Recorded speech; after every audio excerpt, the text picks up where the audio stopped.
Did David compose all of the Psalms or even most of them? Some simply don't sound like a king wrote them, unless many he wrote were while he was still a shepherd boy. Also, were they mostly sung like our hymns today in worship or just daily life? Okay. Let me address the first question first, rather than switching them around like I usually do. David did not compose all of the Psalms. I don't think he composed most of them, although some of them specifically say he wrote them. And some of them specifically say someone else wrote them, namely Asaph.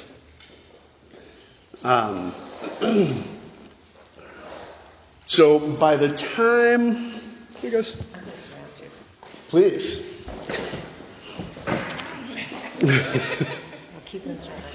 That's right. Now I've got a guard.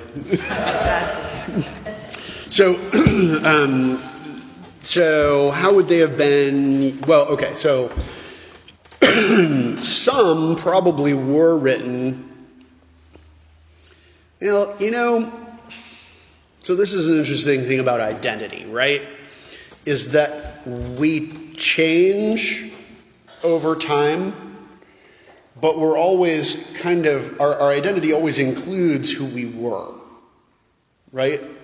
So, the thing about David is he is a shepherd, right? He's a king, but he never stops being that shepherd boy, right? Whose father didn't even want to bring him in when the prophet, right, came to find the king. So, and we don't know exactly why. I have some, speculations about that, but we don't really know. So even if all of them were written when he was a king, they still bring all that experience and that awareness to his experience with God, right? So I don't think a king should sound like necessarily you think a king should, if he's talking to God, who is his king. Just some thoughts. As to how they were used, they would have been used in worship. They were sort of the prayer book of the returned exiles, if you take them all together, right? So there are a couple of psalms that are clearly written after the exile, right? By the waters of Babylon, there I can't quote it quite, but the one it's 137. Happy is he who dashes their little ones upon the rocks, right? Because of the way they were treated in exile. So there are some that are clearly later. But more or less the way we have them now, in Hebrew at least, they were the sort of the prayer book of the exiles who returned. Okay, the remnant who returned to the land. Does that make sense? So, how do we use hymns? Well, we sing them in church, right? So probably these would have been sung in formal worship, right? Some of them are clearly sort of liturgical in nature. There's a whole section of Psalms that are called the Psalms of Ascent, right? About going up to Jerusalem. Well, that's, if you've ever been to Jerusalem, that's how you get to Jerusalem, is you go up. So not steeply, but you go up.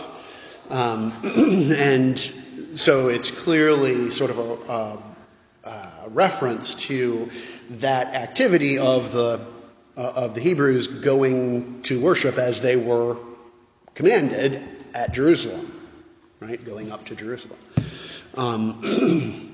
So it would have been used in formal ways, but it probably would have been used in informal ways too. I mean, hopefully we sing hymns just because we like them, right?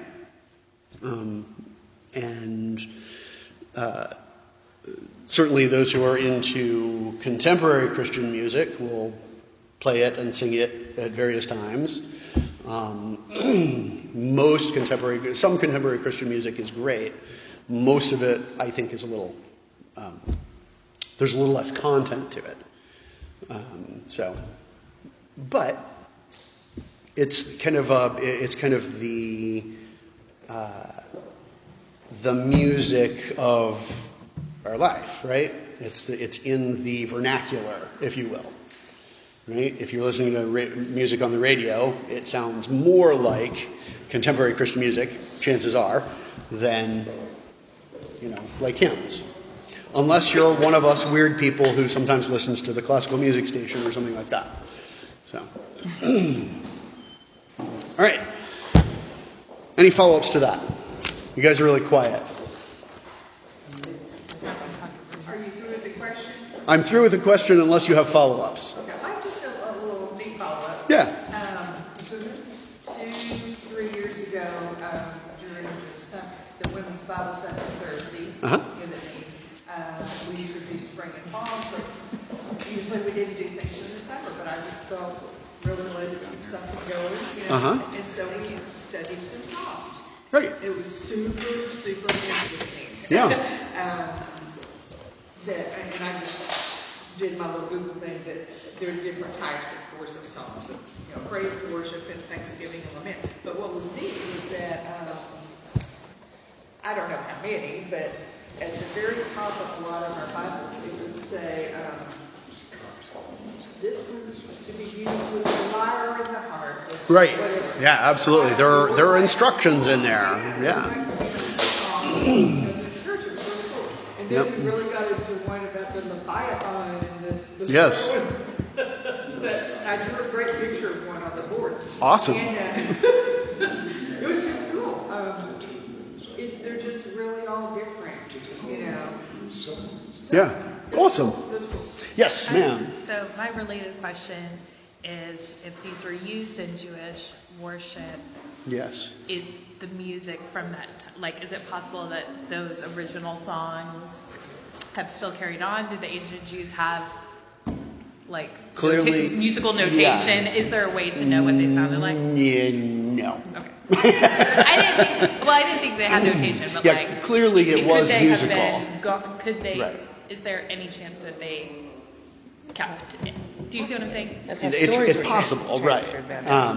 I'm not aware of any particular music that has survived. Okay. Although, if you listen to Middle Eastern music or Jewish music, there is a very different style.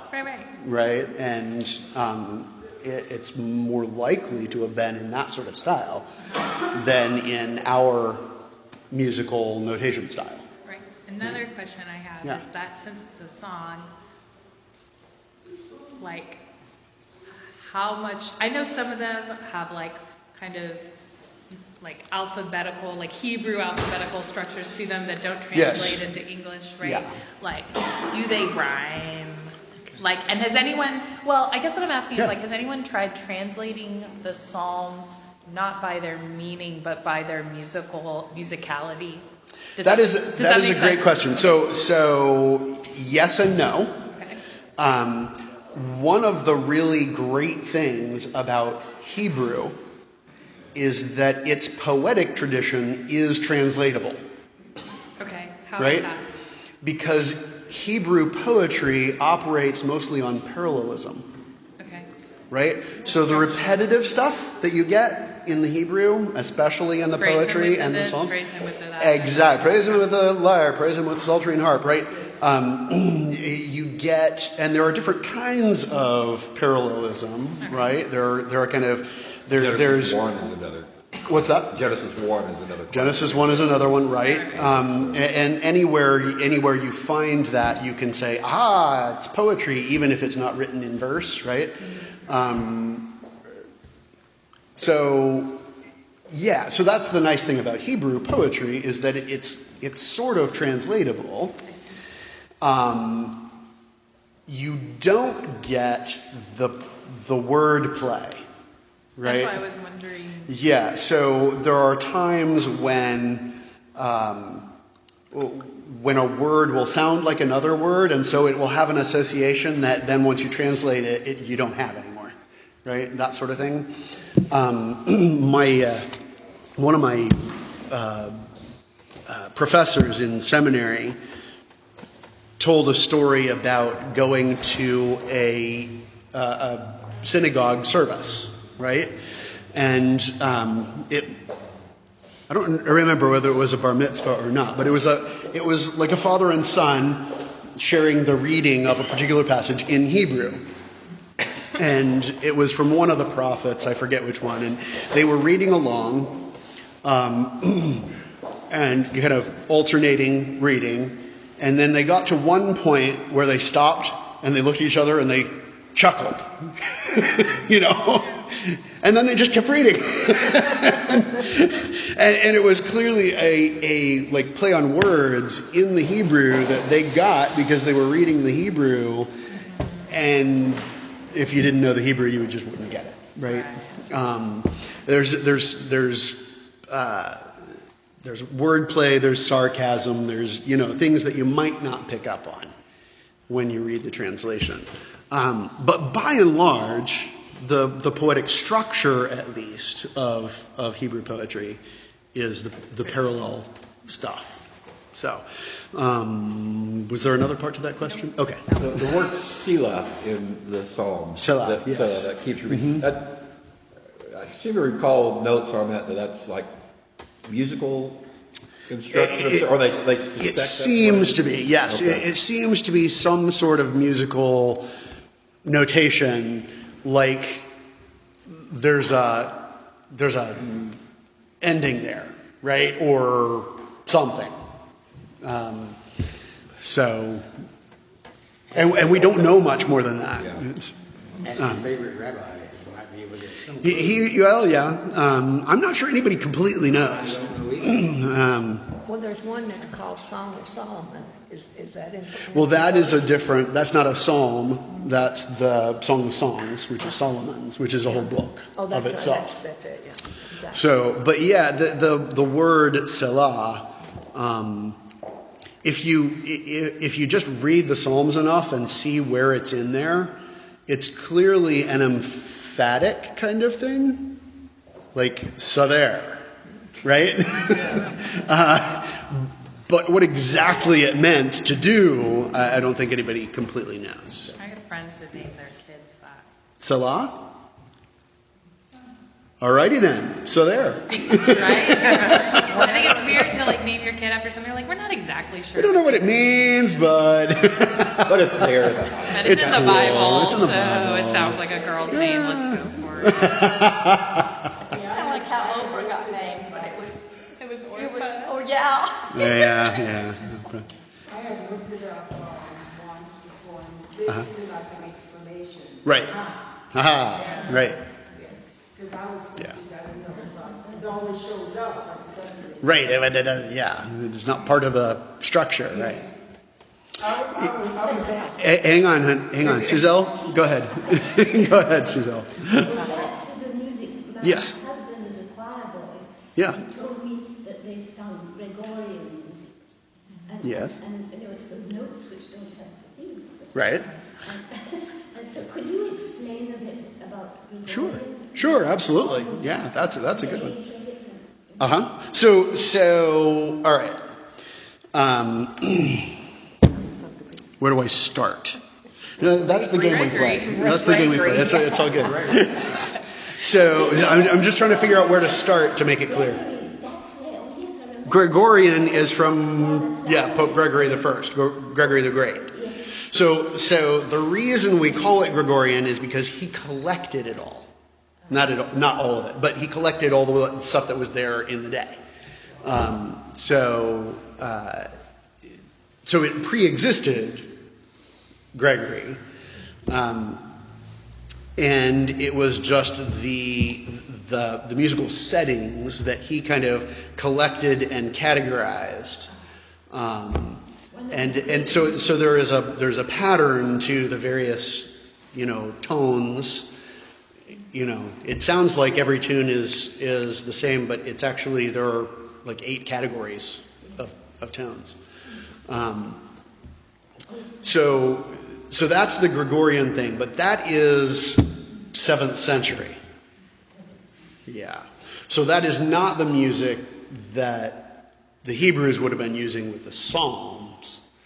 It is the music that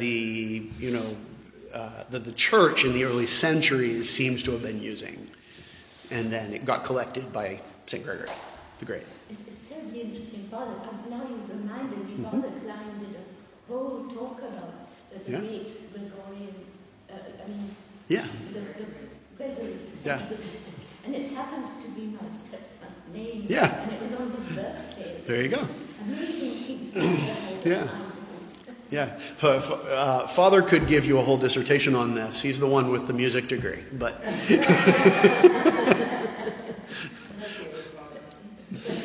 But he was talking about Gregory. He did so many wonderful things. That was just one little thing he did. Yeah, absolutely. He was amazing, wasn't he? Yeah. So let me see. Any other questions on the music, the Psalms? Good? Okay. Next question. All right. So the next question is this. Why does the Episcopal Church continue with vestments when the quote-unquote modern churches do not? So this is just fun. So I need to quibble with this a little bit. So modern, I know the reason it's in scare quotes is because whoever asked this is probably aware of this. But modern actually refers to anything from about the middle of the 16th century on. So The entire time the Episcopal Church has existed. yes, exactly. The entire time the Episcopal Church has existed. It's modern time.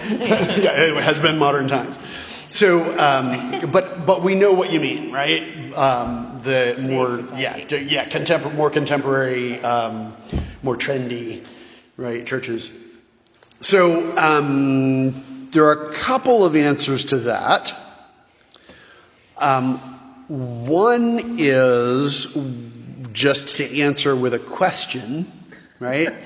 Which is, where in the Bible does it say that to stop wearing those awful Roman popish garments?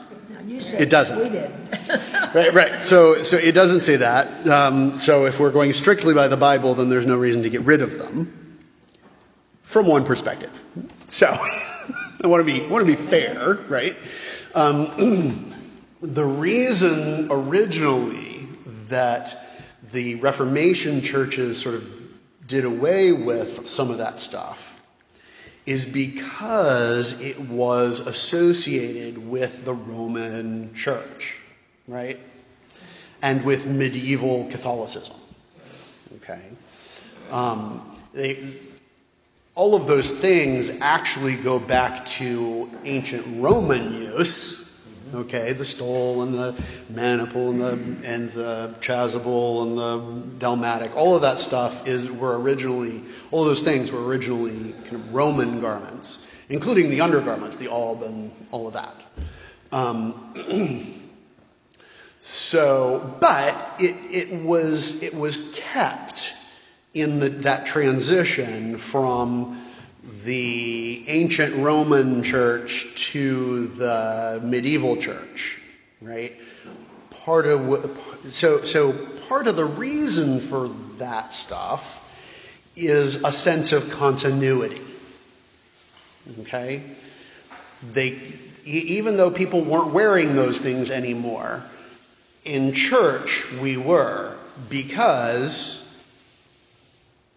the tradition, right? Because we are a part of that same church, right? That's what being Catholic means, right? Is to be a part of the universal church all the way back. Okay. Now, after we settle that, then we have to fight about what that church is like. Okay. So that's a whole nother conversation, but that's what it means. So the Eastern churches and the Western churches kind of developed in slightly different ways because they followed the different traditions of the Eastern and Western Roman empires. Okay? But you can still see parallels between, vestments in the Eastern churches and vestments in the Western churches. They just developed slightly differently. Okay? But they all developed, symbolic meanings over the years and all of that.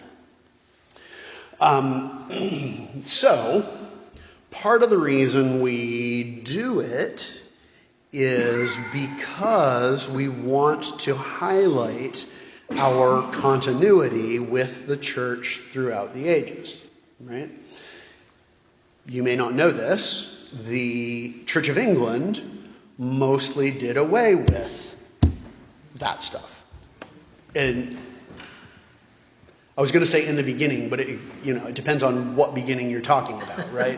But under King Edward and Queen Elizabeth, Mary is sandwiched in between, right, with the restoration of the Roman Church, and then, right, so we go back and forth. But under King Edward and Queen Elizabeth,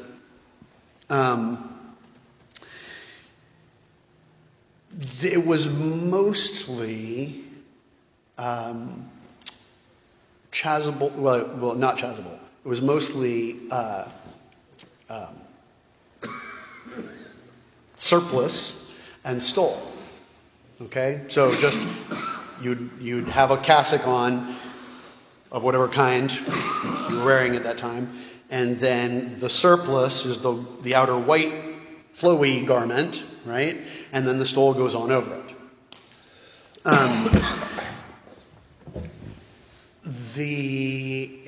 And that was sort of what you wore, typically. In the 19th century, with the Oxford movement and the recovery of that sense of being a Catholic church, right? We've always claimed to be a Catholic church. But at different periods of history, our Protestantism and our Catholicism have been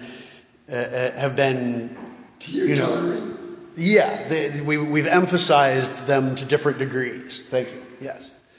So, what's that? There's a kind of a pendulum, and so in that middle of the 19th century movement, to kind of recover the sense of, hey, we're a Catholic church, right?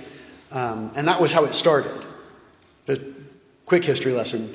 The Oxford movement began with a sermon preached against the dissolution of several dioceses in Ireland by the English Parliament.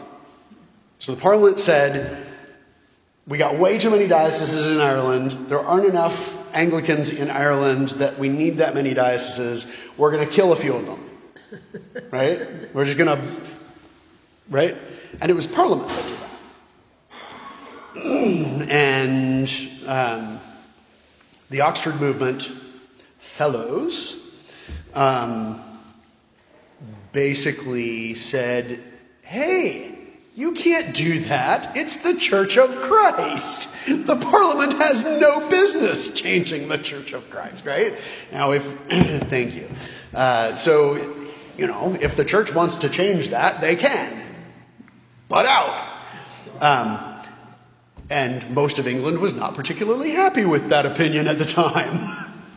Can you refresh our memory on the surplice? What is the surplice? The surplice is the white flowy thing that you wear over the cassock. The servers. The servers wear those surplices. over their cassocks. Yeah. Lay readers and servers wear surplices. And if I were doing if I were doing the morning and evening offices, right, then I would wear one too. So. But when you have communion, you don't. Well, when I'm celebrating communion, when I'm celebrating communion, I do Eucharistic, right, garments, which is some people. Okay. Earlier on, they would have put on the stole because the stole is the stole itself is the symbol of office. Okay. So, the office of a presbyter is signified by the stole worn over both shoulders, right? Next week, I can bring in some baskets you can show people. Sure, I'd be happy to do that. We could do a little demo. But so then, at the time that they would not have worn, dalmatics and tunicles and all of that stuff, they would have worn surplice and stole for the Eucharist. They would have worn surplice and hood and scarf for other things, because those are academic garments. Okay. Yes. So, like, if you went to a nursing home and had a service, you'd just take your stole, right? If you Right. were doing the Eucharist. Well, it depends, but yeah, I could do that. Yes, I can celebrate with just a stole. Right? When you do confession, you always. When I do confession, I always wear a stole, because again, I'm exercising the office of the presbyter, of the elder, right, of the priest. Father, I'm interested in what you said about England doesn't have them anymore, but they do. Doesn't have what anymore? All the vestments. Oh, they do, yes, but they didn't normally have that until sometime in the 19th century. And the Oxford movement, that pointing back to the Catholic nature of the Anglican Church, began in, say, the 1830s, and it slowly kind of took over the Anglican world, mostly, not entirely.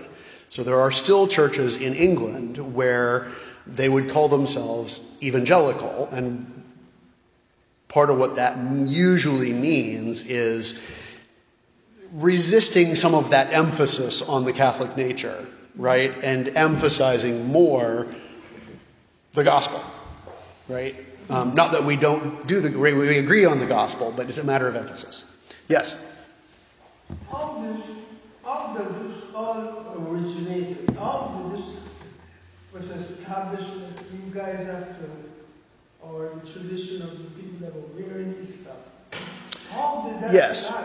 What started that? So you have here 2,000 years almost of historical evolution, right?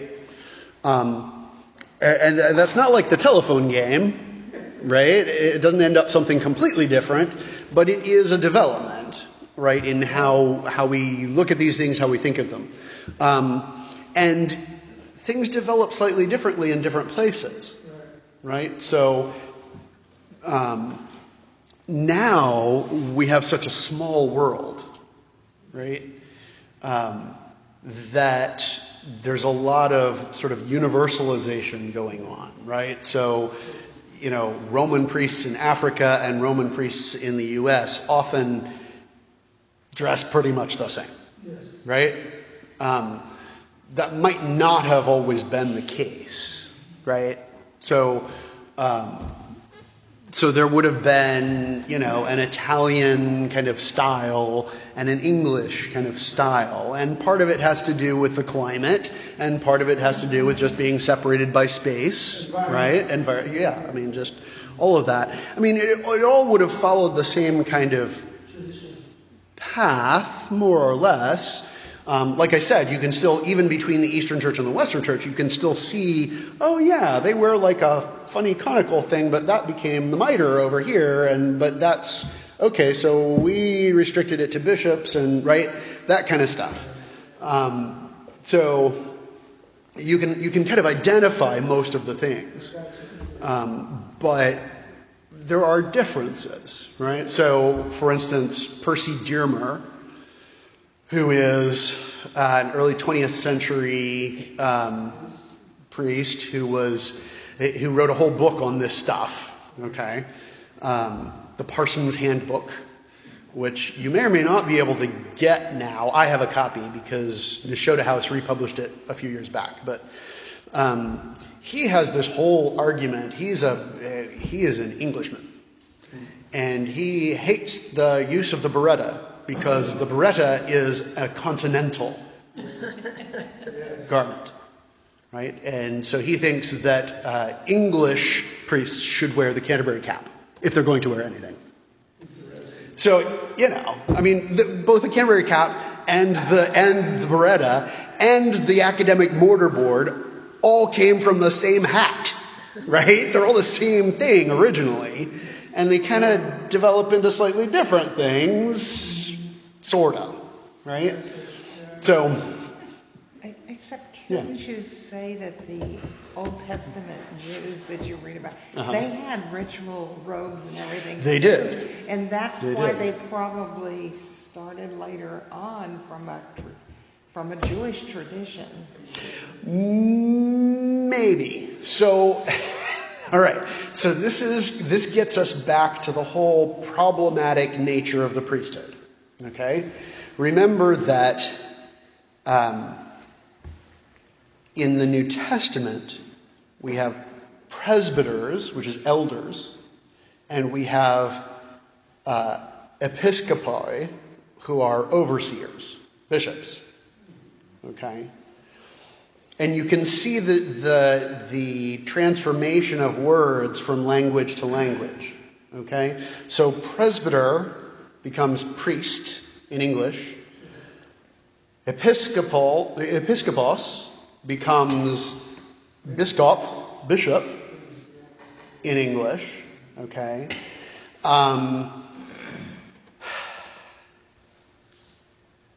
And if you go back to the Latin, right, fairly early on, they had a sense of the presbyterate, right, my order, as having some sort of priestly function. Okay? But it's not the same as, say, an Old Testament priest or a pagan priest, for which there is a word. Those are the same word. Okay? In Greek, hieros. I'm not sure what the Hebrew is. Hieros like heretic? No, hieros like in hierarchy. Oh, got it. Okay. Hieros. So then one of the battle lines of the Reformation, right, was that whole question of how priestly is the priest, right? Because remember, the English word priest gets used for both of those, right? Presbyter and hieros, and the Latin comes in with the word priest also translates the Latin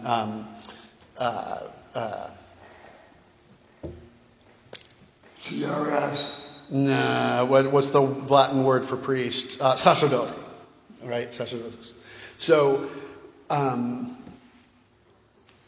that's kind of been a problem for us over a long time, is how do you understand that role? So the question then becomes, right, the word priest, like if you're thinking about an Old Testament priest or a pagan priest, the whole point of a priest is sacrifice, right? You're making the sacrifices for the people. You stand before God on behalf of the people because the people could not do that, right? It would destroy them.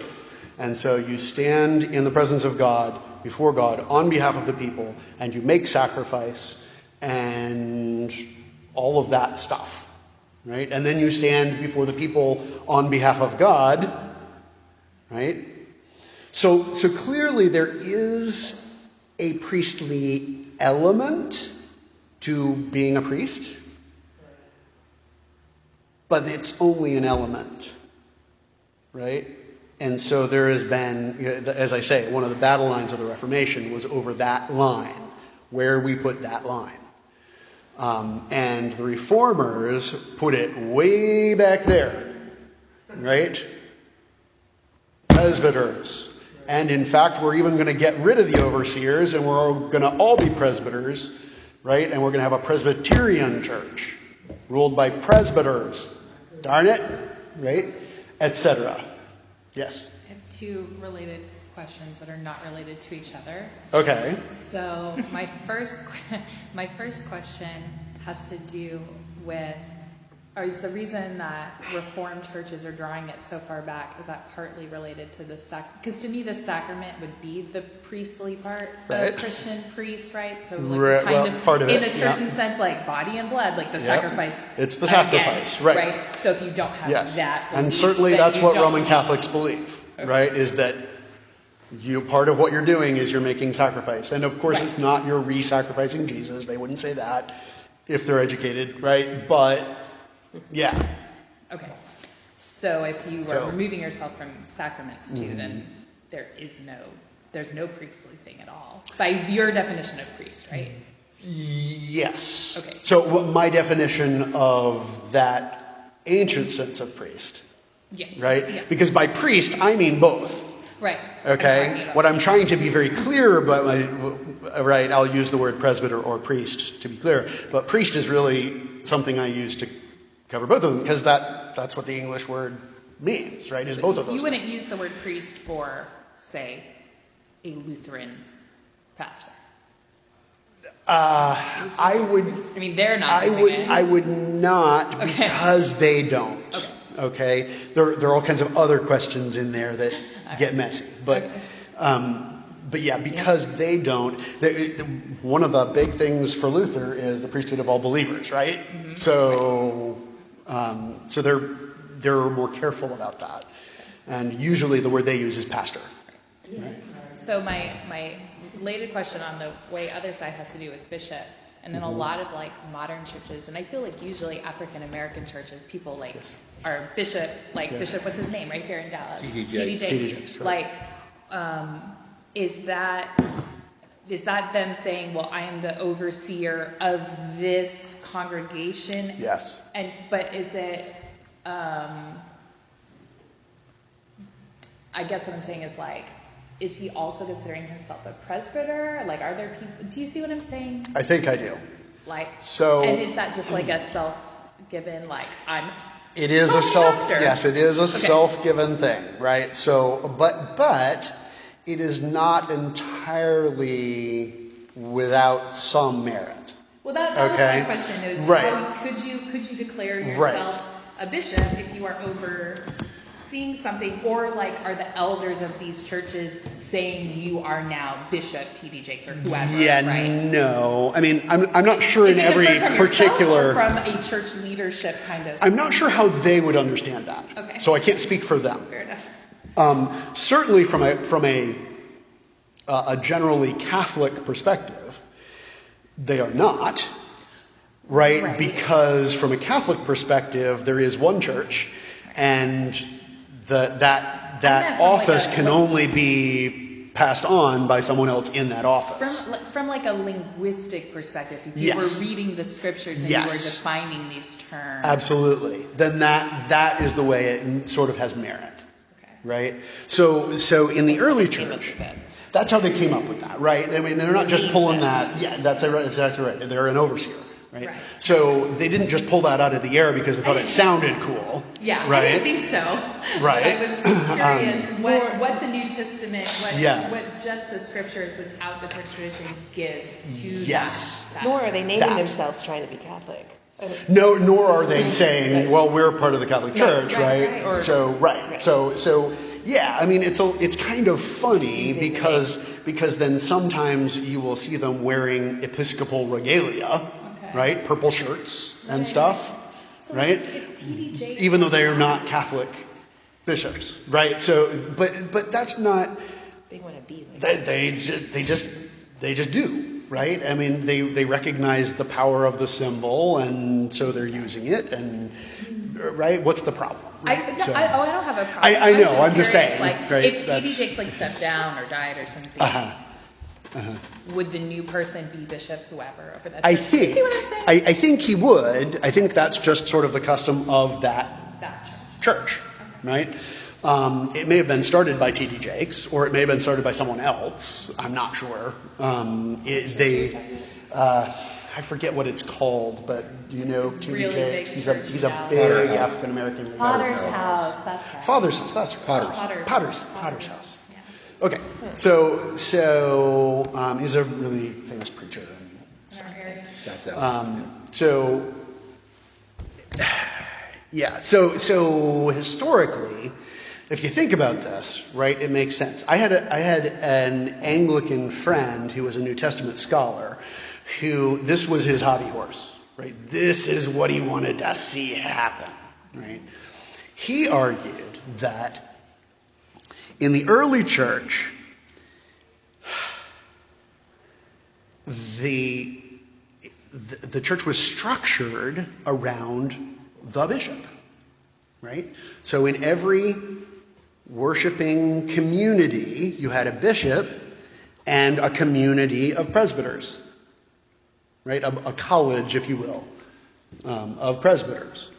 And so the bishop had the ultimate authority, but then if the bishop was away, someone from the council of elders, the presbyters, could act on his behalf, and so they sort of shared authority in a way, right? So one way of saying that is the bishop is sort of the first among equals, right, of the elders, and certainly we see St. Peter kind of using it that way as a fellow elder, right, fellow presbyter. So he argued that is actually the way a worshiping congregation ought to be structured, right? That every local community, right? Because in the early church, you just had the Christians in Ephesus.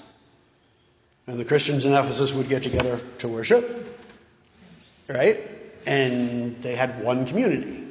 Now, eventually, it seems what happened is that there became too many Christians for that structure to really work, and so they started worshiping in more localized groups, and the council of elders, the council of presbyters, was distributed among them to preside.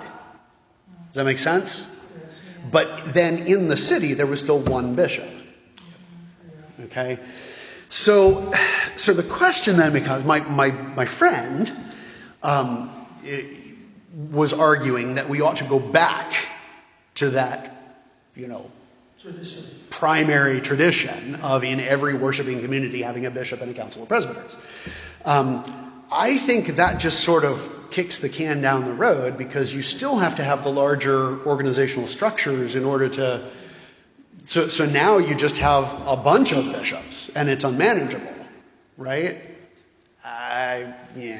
What I think the answer to that is to recognize that presbyters share in that overseeing, like, headship authority and responsibility with the bishop, and therefore it's appropriate for someone like us to be the head of a local worshiping community under the bishop still. Okay? Otherwise, you need bishops, which would be me, and archbishops, which would be my bishop, and then archbishops or something, right? Because you still have to have that structure. I think you have that structure. So what? Don't we have that structure, though? You have a yeah, presiding, sort of. I mean, we have a presiding who bishop. has his elders, bishops. But the presiding bishop would have to be more than that, right? So we would have to add a category at the top rather than at the bottom, right? Are you talking about basically each parish having a bishop? That's what he wanted. Yeah. And he was excited. What's that? What's the point of that? You are sort of the bishop, even though you're not the bishop. I mean, Well, that's right. your goal. Well, sort of. So I mean, you're a priest, but I'm saying like you're right. That's what I'm saying doing is the what solution. that bishop to this. did. Except you can't. Sort of, except that I don't have a council of presbyters under me. You have your vestry. But they're not presbyters, right? This is true, yeah. So, okay. Yeah. Go ahead, Father. What do you have to say? Going back to the original question. Yes.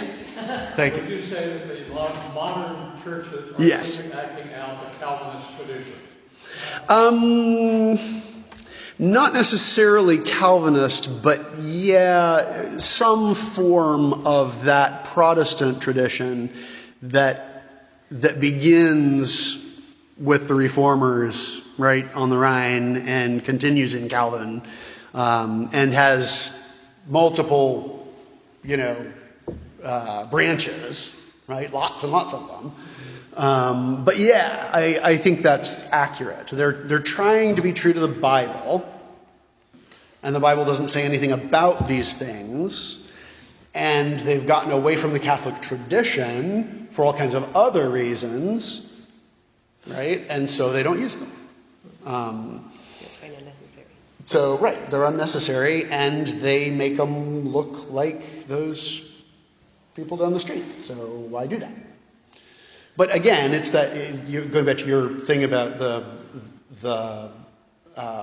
bishops in the African American church and that sort of thing. I mean, it's a mixed bag, right? They sort of want some of that and sort of don't want some of that, and so, Well, when you're the rector of Holy Nativity, and we have the bishop in Dallas, what is the leadership role of the bishop to you when you're working in your own church? Sorry. That is, that's a problematic question, right?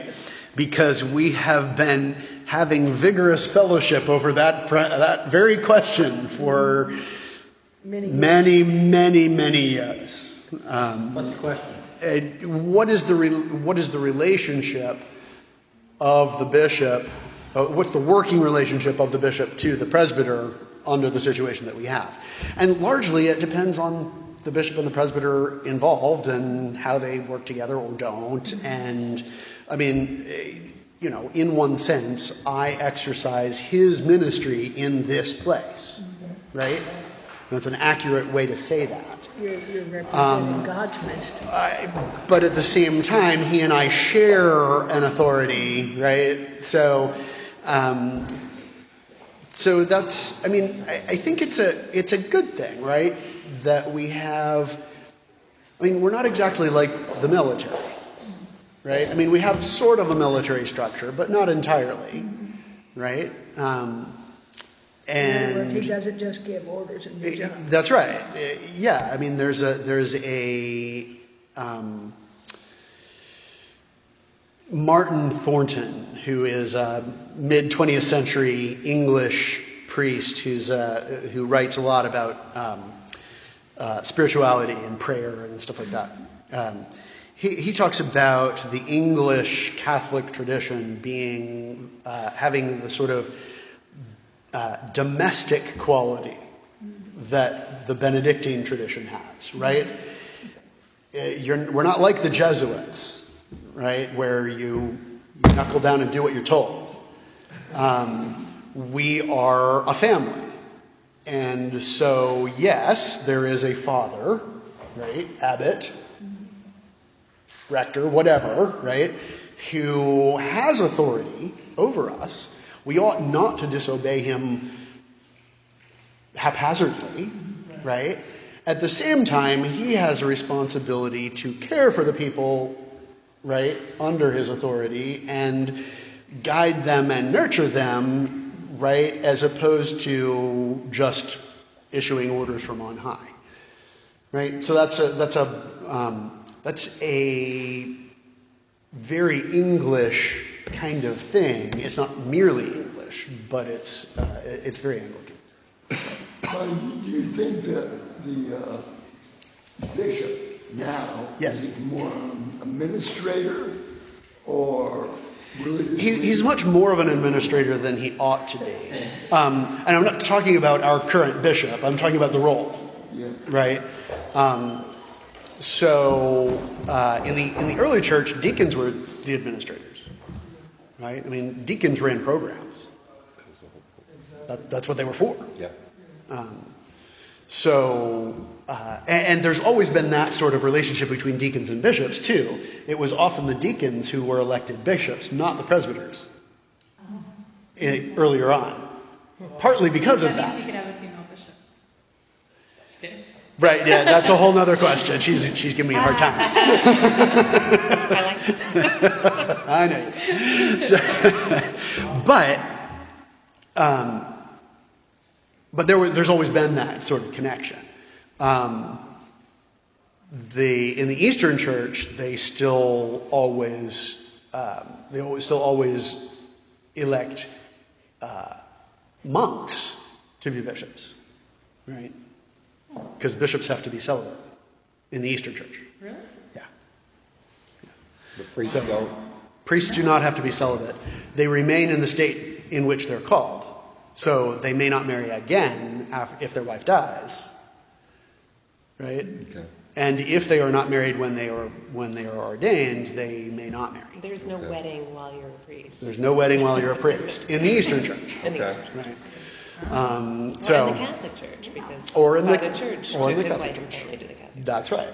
That's right. And I guess you wouldn't have been able to remarry probably either. I don't think so. But they don't get divorced either. I'm always wondering what the spiritual guidance of decisions made, Mm-hmm. By our laity, the people above us, above you. And Mm-hmm. do they pray on this kind of stuff together? One hopes. I know our bishop does. What a novel idea. Wait a minute. Is that what we're supposed to do? Pray about stuff? Yeah, I mean,